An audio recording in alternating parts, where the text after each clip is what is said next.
Merhabalar. Bugün size kefir ve sağlık üzerine faydalı etkilerinden bahsedeceğim. Öncelikle kefir probiyotik bir içecektir. Ve çok sağlıklı bir içecektir.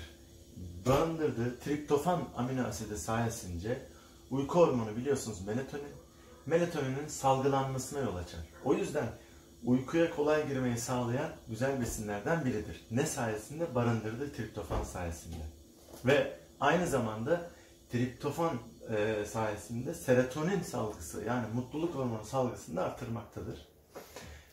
Barındırdığı enzimler sayesinde de protein etki ve sindirilebilirlikte fayda sağlıyor. Bunu arttırıyor. Aynı zamanda kefir laktoz intoleransı olan bireylerin de kolayca tüketebileceği bir üründür. Fermente bir üründür. Mineralce, vitamince çok zengindir. Antikanserojendir. Ve biliyorsunuz hep kefir acaba kilo aldırır mı sorusu vardır. Kefir kilo aldırmaz. Çünkü barındırdığı konjüge linoleik asitler sayesinde bu da kilo aldırmayı engelleyen önemli bir asit. Obezite tedavilerinde kullanılabiliyor. Hatta son çalışmalar buna çok yöneldi. Obezitede çok faydalı, çok güzel etkiler görünüyor. Peki ne kadar içeceğiz kefiri? Kefirimizi yaptık. Bakın bu şekilde çalkalayarak bir gaz çıkışı olması kefirin yaşadığına da işarettir. İçeceğimiz kefir de günlük maksimum 400 mililitre kadar. O da yaklaşık 2 tatlı kaşığı, 2 su bardağına eşdeğer. 2 su bardağı maksimum ölçümüz olsun. Çok aşırı tüketirsek, yani günde 1 litre, 1,5 litre tüketirsek bağırsak tembelliğine kadar yol açabiliyor. Peki bebekler içebiliyor mu? Evet, bebeklere de 6. aydan itibaren azar azar verilebilir. Ama çok değil, yavaş yavaş kademe kademe arttırmak gerekiyor. Ve mümkünse de aslında sade başlamak gerekiyor bebeklere ve çocuklara. Çünkü bir bebeğe veya çocuğa siz meyveli yani muzlu veya çilekli kefir verdiğinizde damak tadı ona alışıyor. İnanın o tarz meyveli yoğurt, meyveli kefir hazırlamak çok daha zahmetli. Sizi daha çok uğraştıracaktır. O yüzden sade kefir her zaman daha idealdir. Peki emzirenler kefir tüketebilir mi? Evet, emzirenler de tüketebilir. Düzenli tüketmeyi ihmal etmeyeceğiz. Probiyotik bir gıda olduğu için biliyorsunuz probiyotikler eğer düzenli tüketilirse bir faydası var. Yani bunu 3 gün içeyim, ondan sonra bir hafta içmeyeyim, bir gün içeyim, 2 gün içmeyeyim, 2 gün içeyim, bir gün içmeyeyim gibi şeklinde değil de bunu hayatımızın bir parçası haline getirmemiz gerekiyor kefiri. Kefir asla haram bir gıda da değildir. Kendiliğinden fermentasyon neticesinde bir takım alkol çıkışı olur ama bu son derece düşüktür. Buna haram diyemeyiz o yüzden. Peki şu şekilde, şimdi bende yok ama ben size resimle göstereyim. Bu tarz bir kefirimiz olduğunda ne yapacağız? Gördüğünüz gibi delikli bir peynir gibi. Altta su faz ayrımı var. Üstte de hatta taşmış vaziyette olabiliyor. Bu durumda aslında çok uygun olmadığını gösteriyor bu bize. Çalkaladığınızda, tüketim yaptığınızda metalik bir tat, acımsı, yavan, kefire özgü olmayan bir tat varsa sıkıntı var demektir. Peki iyi bir kefir nasıl bir tatta olmalı? Kefiri içtiğinizde dilinizin arka tarafında hoş bir ekşilik bırakması gerekiyor.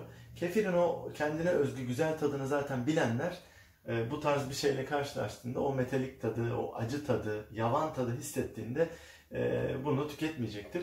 Bu tarz bir kefir olduğunda da o mayayı, kefir tanelerimizi mutlaka atmamız gerekiyor. Bir de kefiri mayaladık. Kefiri mayaladık. Ne kadar süre bekleyeceğiz? Bir kere kefiri mayalama sıcaklığımız 25 maksimum 30 dereceler olması gerekiyor. Yani ılık şartlarda mayalayacağız ve oda sıcaklığı koşullarında kapağını kapadıktan sonra bir bezle lastikleyebiliriz. Bu şekilde oda sıcaklığında salladığınızda yaklaşık 24 saat sonra genel itibariyle oluyor. Ama bu süre bazen 15-16 saatte de olabiliyor. Yaz aylarında sıcak havalarda biraz daha çabuk gerçekleşebiliyor kefirleşme. Bu süreyi ayarlamak tamamen ortam sıcaklığına bağlı.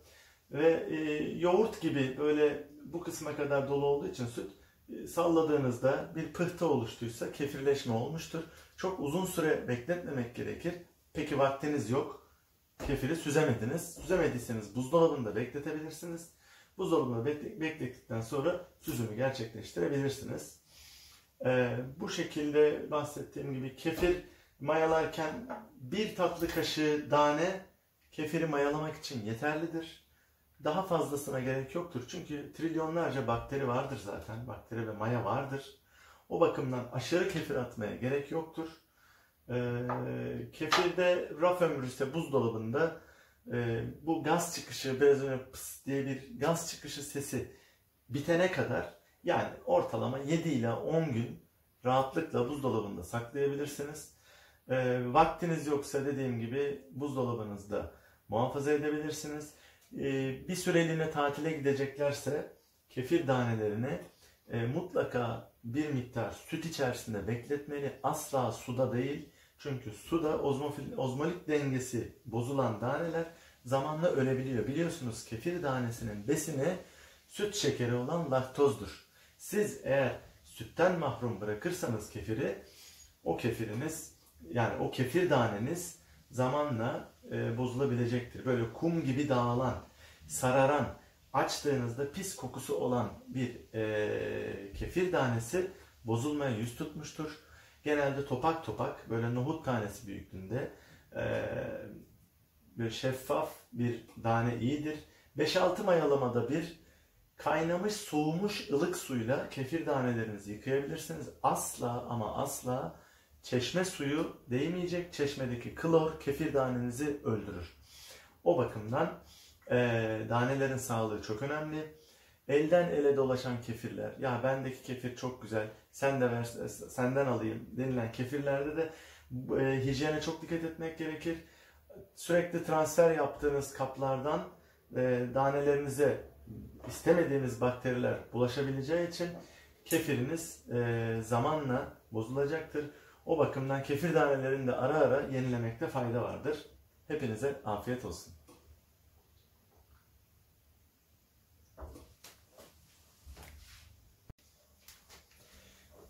Kefir tanelerini nasıl saklamamız gerekirden bahsetmiştim. Şimdi bu şekilde bir sütün içerisinde kefir tanelerimizi muhafaza etmemiz gerekiyor. Buzdolabında, oda sıcaklığında değil. Suda bekletmeyeceğiz dedik. Çünkü suda bekledikçe zamanla kefir tanelerini kaybedebiliyoruz. Çünkü kefir tanelerinin besini süt şekeri olan laktoz demiştik. Ve kefir süzerken kullandığınız ekipmanlar görüyorsunuz metal malzemeler.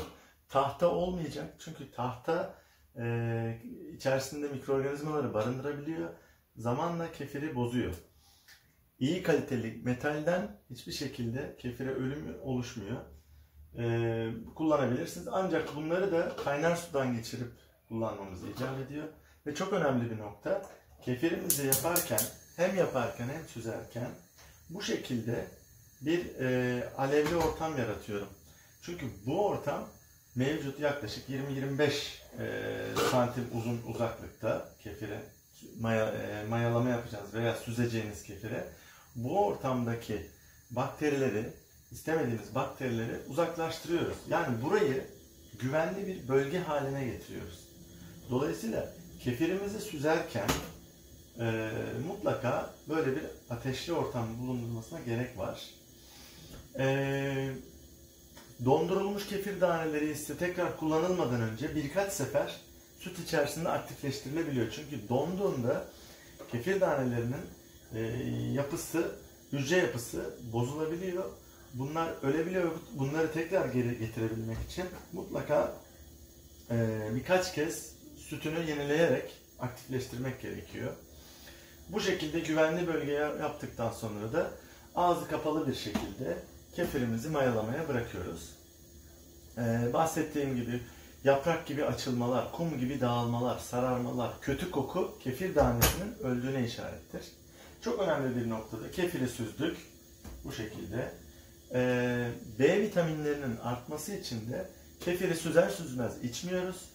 Mümkünse bir gün sonra içer hale geliyoruz. Çünkü buzdolabında bekledikçe bakterilerin de marifetiyle ne demiştik? Bünyesinde mineral, vitamin çoktu.